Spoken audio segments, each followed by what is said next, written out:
আপনারা জানেন এই গত কয়েক সপ্তাহ ধরে আমাদের বাংলাদেশের যে গন্ডগোল সংকট চলছে,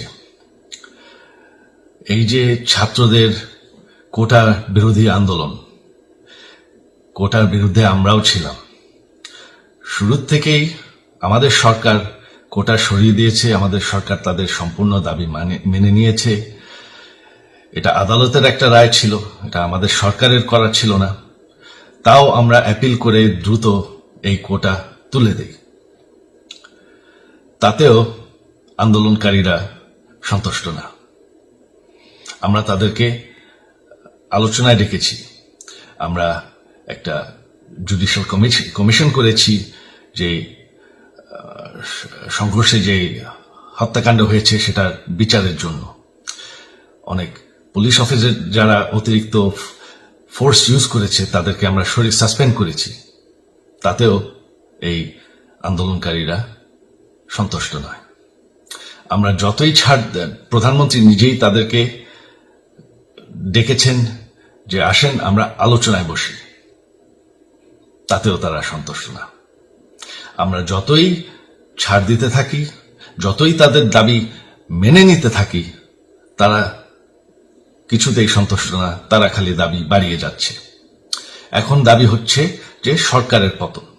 তবে সরকারের পতন হওয়ার পর কি হবে, কি হবে এটা কেউ ভেবেছে? আমরা বাংলাদেশে গণতন্ত্র রক্ষা করে রাখতে চাই। সরকার পতন করে নতুন সরকার আসার সাংবিধানিক অনুযায়ী শুধুমাত্র একটি উপায় আছে, সেটা হচ্ছে নির্বাচন। আমাদের সুপ্রিম কোর্ট রায় দিয়েছে যে কোনো অনির্বাচিত সরকার 1 মিনিটের জন্য ক্ষমতা নিতে পারবে না।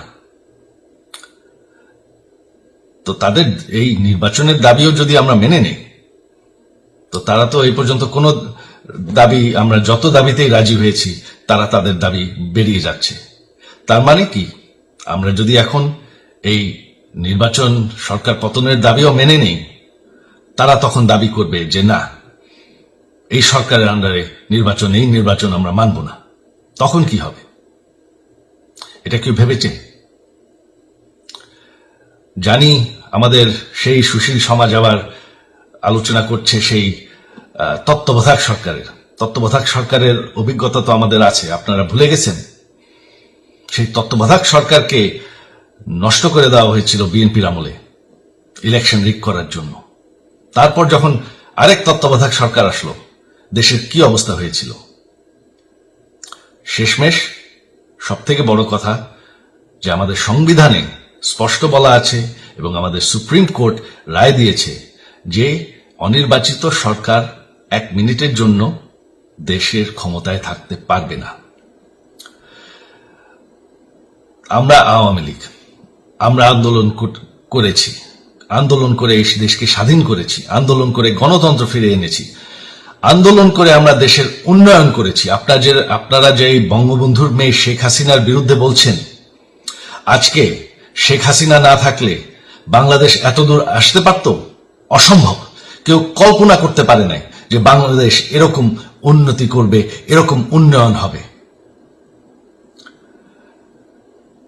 ঠিক আছে, শেখ হাসিনার পর আপনাদের কি হবে সেটা আমারও চিন্তার বিষয় না, আমার পরিবারের আর চিন্তার বিষয় না, আপনারা বুঝবেন।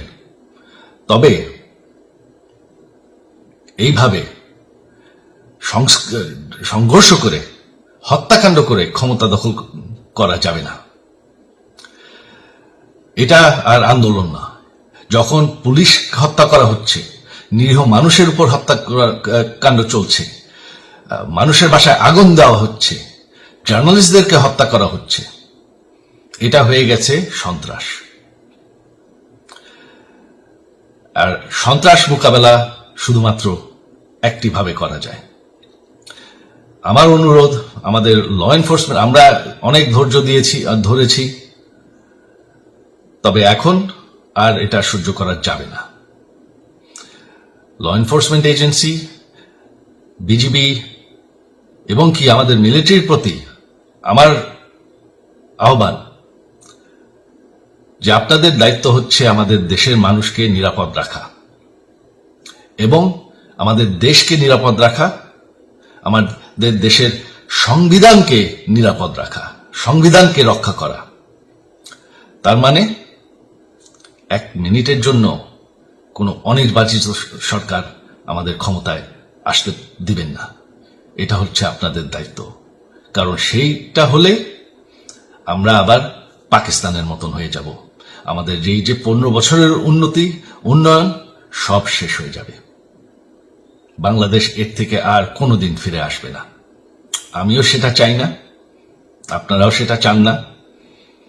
আমি সজীব ওয়াজের জয় যতদিন আমার পক্ষে সম্ভব আমি সেটা হতে দেব না।